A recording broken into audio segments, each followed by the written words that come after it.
Welcome back to another great week of Chainsawman's anime. Pretty simple episode this time, nothing all too flashy, nothing all too crazy, but just enough to fill in the blanks a little bit. Enough of this or enough of that, and allows you to build pretty much a better understanding of these characters, how they interact, and it feels genuine, it feels nice, and I think it's a good breather or break away from the insanity or chaos of everything that's gone on so far. Chainsaw Man's pacing can feel extremely quick, it can feel incoherent at times, very all over the place, but there's kind of a purpose to that flow. For me, it weaves back into the charm of the actual story, how this world, the individuals within it, inhibit this type of chaos and uncertainty. You don't know what you're going to get as a reader from this moment, from this fight, from this character, and it genuinely keeps you on your toes pretty consistently. So it's kind of ironic when I say that yes, it can be incoherent at times and you might find yourself lost, but because it does it so well, it's consistent and makes you feel somewhat comfortable. Fujimoto has a great grasp or understanding on how to do this within the manga, but within an anime, they obviously have to adhere to different standards, and they've done a pretty good job with keeping this flow naturally, allowing things to progress in a way that feels a little bit more digestible, because I imagine if you tried to mimic the manga's pacing one for one within an anime format, you would lose a lot of people very quickly. I think that comes with the difficulty of a one-to-one adaptation and how it doesn't always have to be like that, but also the reading or watching experience is very different. You can read a manga chapter as fast or slow as you want. You cannot do the same for an anime episode. Yeah, you could pause it, go away and come back, but you're still adhering to the 20-minute runtime. I pretty much mention this every single week, but I think it's a valuable topic to talk about, at least briefly, just to mention, because every episode has their own way of structuring around this transition, how to supply enough information but not make it overwhelming, and how to cut away to new things without making it jarring. At the moment, it's a nice, comfortable cat and mouse game that doesn't have to deal with too many extremities, but is still providing enough information and character growth and development for you to obviously fall in love with and to appreciate. In saying that, there may be slight pitfalls here and there that don't necessarily hinder the experience, but maybe doesn't capitalize on something as much as people want. Like the Eternity Devil, for example. The conclusion for this moment is very anticlimactic. It's not some big grand show, it's not something that finishes off the episode with a bang. It kind of just gradually passes and everyone leaves and that's it. You don't have to like it. You may think it's pretty normal, it's understandable even,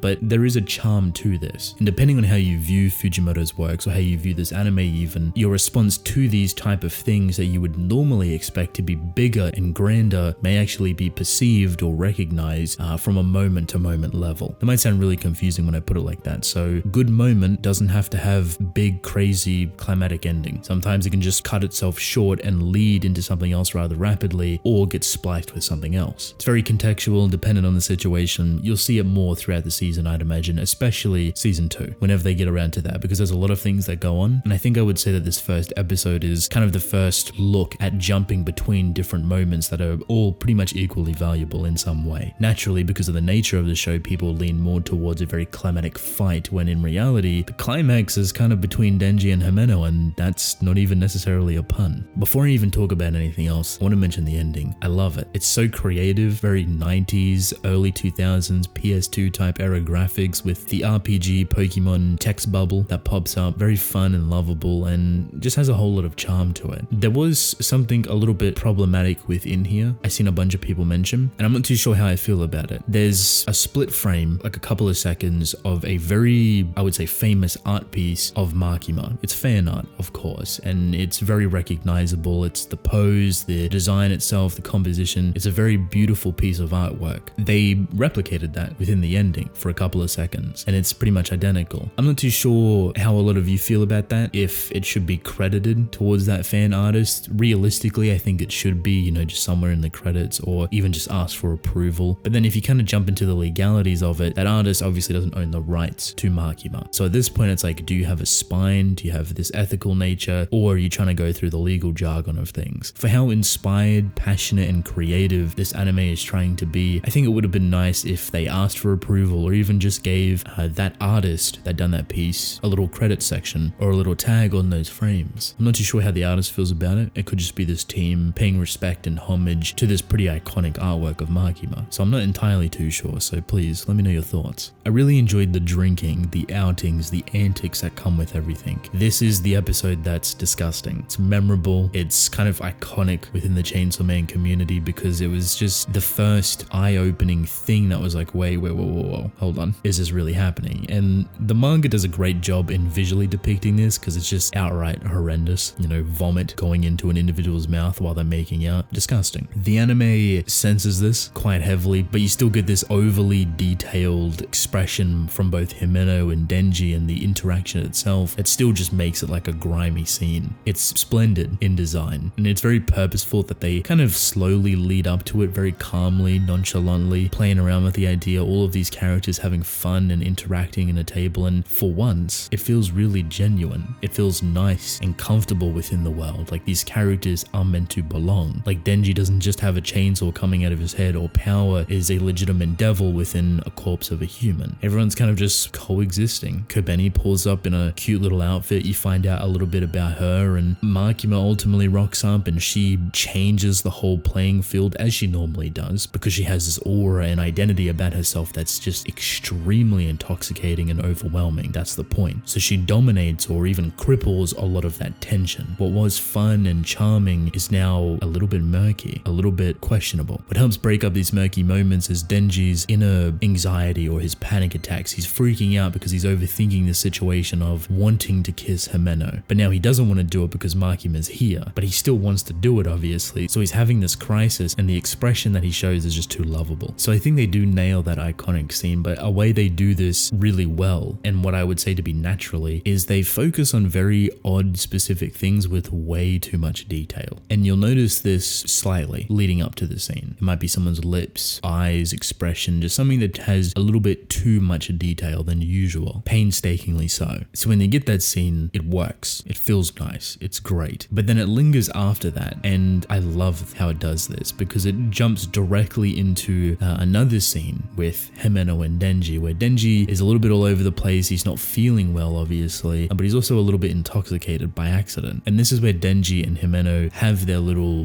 bonding moment, so to speak. I love how all of this is framed. It's first person. You're looking through the eyes of Denji at Himeno, and it's a little bit shaky and blurry because of how Denji is feeling currently, and it really captures Himeno in this glorious, beautiful light. Almost like Denji is seeing her as this angel that's floating above him, about to provide him all of his personal desires. Obviously, he's still conflicted. He's trying to understand the situation that just happened. He's not feeling the best, and it's just a spun out scenario in general. But I love the color palette. I love the framing that they use, how they focus on a lot of Himeno's attribute, her lips, her eyes, how her hands kind of squish Denji's face together. Very surreal in a way. I thought they'd done a brilliant job in connecting these two and building this situation in a way that felt very intimate but also beautifully designed, I would say. Just with the scenery and the color palette and the slight ambient music behind it all. Very nice. There is a lot of enjoyable moments from this episode. We see Kishibe. I love the scenery with the graveyard. It's very moody. I always appreciate the stuff with Aki and Himeno and how they contribute to one another. It's very beautiful building blocks for both of their characters, and how this all kind of lynches on to the ending of the season. No spoilers, but from here, you're going to see some very incredible things. Some very out there, some very wild. It's going to be an interesting ride, and the response to this, I think, is going to be even more interesting. I'm excited to see their approach, how they want to handle things, how chaotic and animated they truly want to get. I'm sure they're prepping a lot of their talent and identity and authenticity for a handful of these episodes